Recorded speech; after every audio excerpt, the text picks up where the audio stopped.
It's Friday, September 6, 2024. Thanks for joining me today. Get yourself a coffee, a beer, a soda, whatever. We got a lot to talk about. I want to share some of this data with you today. As we get into this video, this country, all of us, we as a people, are heading in a very troubling direction. And today, we're beginning to see things accelerate out of control. August payrolls grew by less than expected, 142,000, but unemployment rate ticked down to 4.2%.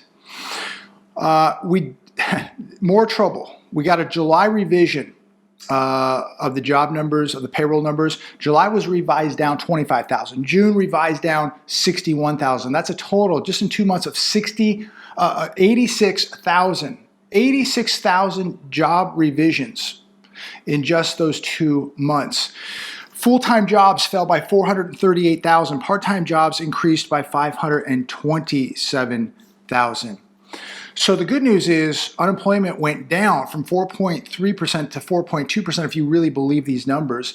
But how is it that we're losing all these jobs and unemployment is going down? Think about that for a minute. Today, Dow Jones down 410 points, NASDAQ down 436.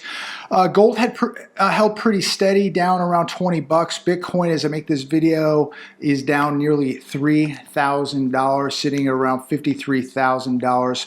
Bitcoin, oil slammed today. So much going on. But let's talk about where the jobs were for the month of August of 2024. Leisure and hospitality, back at the top finally at 46,000. Healthcare and social assistance at 44,000. Got to take care of all the obese, sick Americans. People getting more obese, more sick, eating all that bad food, not exercising. Construction was up 34,000. Government jobs up another 24,000. Manufacturing lost 24,000 jobs. Retail trade lost 11,000. One point I do want to make is what they're not telling us is how many of these jobs are part-time. Most of these jobs are low-wage part-time jobs, ladies and gentlemen. And also, we take healthcare and social assistance. Most of those government jobs. Government adding 24,000, healthcare, social assistance adding 24,000. What is that? Roughly 68,000, if I can add today. Most of all that is government jobs. How is that helping the economy? You and I have to pay for these jobs. We're going to pay more in taxes for these jobs, ladies and gentlemen. And manufacturing losing 24,000 more jobs. So this is not a good sign, and I've got to ask everybody out there who keeps telling me that the real estate market's just going to improve, it's going to get better. How is it going to improve and get better when people are working multiple jobs, part-time jobs, low-wage jobs, and when people are getting laid off at a degree that we have not seen in a very, very long time? How are people going to buy a house working in leisure and hospitality or in healthcare social assistance? It's just not going to happen. Even these government jobs, I mean, they can really manipulate the numbers by pumping in more government jobs. And many of those do not pay a whole lot either. Great replacement, job shock. This on the Hedge today, 1.3 million native-born Americans just lost their jobs, replaced by 635,000 immigrants. It says since October 2019, native-born U.S. workers have lost 1.4 million jobs. Over the same period, 3 million foreign-born workers have gained 3 million jobs. What are your thoughts on this? Comment down below. This is not good news for the U.S. economy. Really, really sad. And it's going to get more and more difficult for people in this country to find a good job. A job that pays, a job that's keeping up with inflation. Fed Governor Waller backs interest rate cut at September meeting, open to larger move. I would say this, be careful what you wish for, ladies and gentlemen. I do believe that if they go 50 plus basis points this month, I think markets are going to react negatively. I think you're going to begin to see some panic. I think that this is going to push gold and silver to new all-time highs. But my question to all of you is, when we begin to see these 50 basis point rate cuts, and I'm sure we will at some point. I don't know if it'll be this month. I don't think it will. But who knows? If we continue to get more bad news, they may get scared enough that they're going to have to do something. And the only thing that the Fed can do now at this point is cut interest rates. The question to all of you, comment down below, what happens when it no longer works? What happens when the markets don't go up? What happens when people still aren't buying homes? What happens when people are still losing jobs and they're cutting rates? What do they do next? We have lower rates, it causes more inflation, people are losing jobs, people aren't buying houses, people can't save money, people are angry. What do they do next? I think where we're heading is unavoidable. I think that they are now losing control, and I think at this point now you're beginning to see things accelerate out of control. The question is, can they get things under control? The same people who've caused this disaster, this mess, are the same people that we have faith in that are going to correct it and fix it. Do you believe that? I certainly do not, because all they can do now is print money and cut rates, and all it is going to do is cause more and more damage. Only 11%, this on CNBC, only 11% of American workers don't plan to work at all after they retire. You, unfortunately, may have to work until the day you die. This is now, I guess, the new American dream. You just work till you die. Enjoy your football, ladies and gentlemen. Enjoy your baseball games, because this country is now absolutely out of control. They have lost control. They may be able to give it a jolt here and there with more artificial injections, but the medicine is wearing off. And at some point, the medicine ain't going to work anymore. It is not going to resuscitate the patient, and we're going to be in very, very big trouble. But think about that. Only 11% of American workers don't plan to work after they retire. Most are going to be forced to work, ladies and gentlemen. They don't have a choice. And most of this country has put absolutely zero away for retirement. All they have to show for is massive amounts of debt. Here's another one from CNBC. Home listings are up more than 60% in some cities. Nationwide, home listings are up 36% compared to the same month last year. I thought real estate was booming. I thought everything was great. How come so many agents are quitting? How come so many mortgage lenders are quitting or going out of business? My question again is, who's going to buy all of these homes when people are losing their jobs, when inflation is going to continue to run out of control? Because they're already telling you they're going to cut rates and print more money. That's what got us into this mess. They're going to do the same thing, thinking somehow it's going to fix the mess that they created. It's just going to make it worse. They're going to put more air in the bubbles, more artificial injections. They're going to try to buy time. It is going to make this problem much, much worse. Again, who's going to buy these homes? Now, I believe if we go back to the pre-health crisis levels compared to today, sales are down, home sales are down roughly 44%. You are watching a housing collapse right before your very eyes. Now, I know some people cannot believe that. They can't compute that. They cannot face the truth. You are witnessing a housing collapse right now.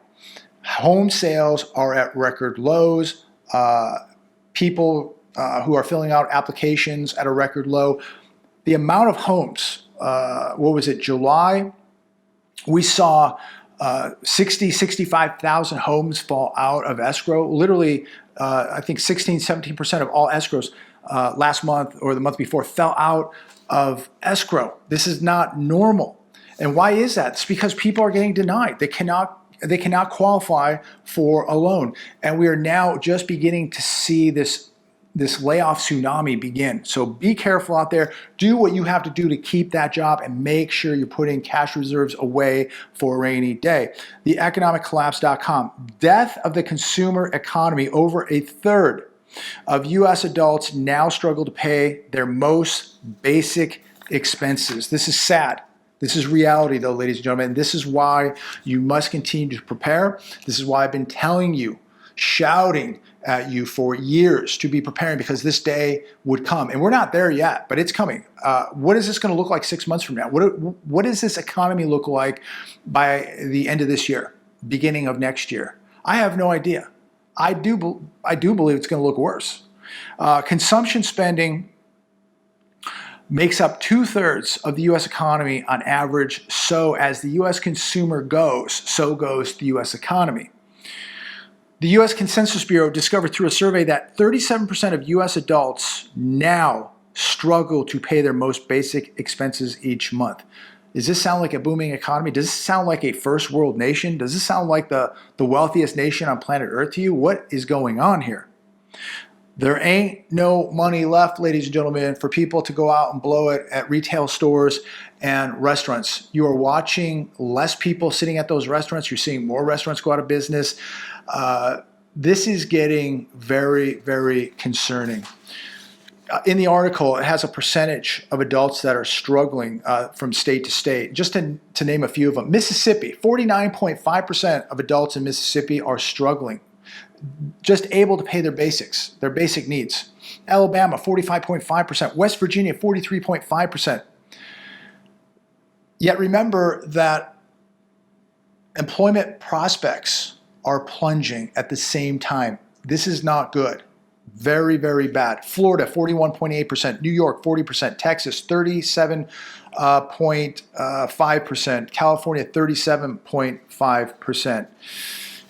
Unbelievable. More bad news as the article continues. Many of you already know this. Formerly known as Lumber Liquidators, LL Flooring is shutting down all 442 stores. No buyer could be found after it filed for bankruptcy, so they're done. We're looking at Tech in August cut more than 27,000 jobs. Bankruptcies for the year ending June 2024, 486,613. Again, we are heading into a very troubling direction, ladies and gentlemen. And I remember literally a year ago, people would write me, the wise guys, the keyboard warriors, where's the collapse? When's the collapse going to begin? You've been talking about the collapse for 4 years. And I would just say, take a look around. It's happening right before your very eyes. Years ago, it was happening, it had already begun. This isn't a collapse that just happens overnight. This is a death by 1,000 cuts. Slowly and slowly and slowly, you see parts of the economy just continue to decay and erode. Retail over there, restaurants over there, movie houses, you name it, malls, shopping centers. And then all of a sudden, housing slowed down, commercial real estate in an apocalypse, and it just happened more and more and more. And people just, they get complacent. They're not paying attention. They see people at the restaurants or, people at the mall. Everything's okay. And now more and more people are beginning to realize now they're caught in this web. That this economy is now affecting them. They've lost a job. They have no money in the bank. They maxed out the credit cards. They're living paycheck to paycheck. They're one of, these people cannot, barely survive and pay their basic expenses. Maybe they're late on a payment. They've had their car repoed. It's affecting a lot more people now. So these same people who were asking me this question, where's the collapse? They're now suffering from the beginning stages of the collapse. And it's going to get much worse. This collapse started years ago. It is going to get much worse. It is now beginning to accelerate a little faster. At some point, it's going to accelerate, and people are going to wake up one day and realize that things are much different, that something big just happened. Their 401k, their IRAs, the equity in their home, their jobs, it's been wiped out. It's gone. Make sure, as we head into this weekend, that you are preparing. I cannot stress this enough. What we're witnessing today, again, another stark reminder that things are breaking and they're not going to be able to fix them. They created a huge mess. A lot of people got bamboozled into it, to the free money, the credit cards, living beyond their means, buying new cars when that's the last thing they should have done, buying a house they couldn't afford, paying way too much for it. And people are going to realize that they bought a home, they bought a car at the worst possible time. They made bad decisions at the worst possible time, thinking that everything was going to get better and better and better. You knew it wouldn't. I knew it wouldn't. This is why we're sitting back. There's going to be huge opportunities. But as a reminder out there, there's a lot of people on TV, people that make videos that all they talk about is the great deals that are coming, the opportunities that are coming. There will be sales. There is no doubt about it. There always is. You better pay close attention to what is happening socially, the chaos, the crime, things of that nature that are going to come with this. Yes, there will be sales, but there's going to be some really, really bad things happening in this country. Society is crumbling faster than the economy, ladies and gentlemen, and you may have to deal with some very, very bad people. And if you don't know how to deal with bad people, if you don't know how to deal with tough times, if you don't have the mental toughness to do this, you're going to be in very, very big trouble. So my advice today is get yourself some training, get in the mindset, know how to protect yourself, know how to deal with bad people. Plain and simple. Know how to deal with bad people because you're going to be dealing with bad people. And there's a lot of people finding that out right now. And I don't want you to find it out without, no training because you're always going to resort back to your training. If you fell off a boat today, you resort back, even though maybe you haven't been swimming for years, you would pretty much be able to take care of yourself and swim, right? Because you swam as a kid, you had swimming lessons, your parents taught you how to swim, so you'd be able to swim. But if something bad happens and you have absolutely no training, you're going to resort back to nothing. And I'm going to continue to stress this. I don't want people out there to be unprepared and untrained to deal with what's coming. Yes, you better be prepared financially. Yes, you better be prepared physically and have defensive skills. You better be prepared every which way around the clock, ladies and gentlemen, mentally, physically, spiritually, and financially. Start today. There's no magic pill. There's no workout video. There's no course. You're going to have to physically do it now. So go get a good teacher, an instructor, go take a good class, get into a good jiu-jitsu class or boxing or wrestling, get a good instructor at the range. Get these skill sets now, ladies and gentlemen, because the untrained, there's two types of people, as they say, trained and untrained. Pick today which one you want to be or which one you are right now. And if you're untrained, you better fix that ASAP. Have a good weekend. Be safe out there. God bless.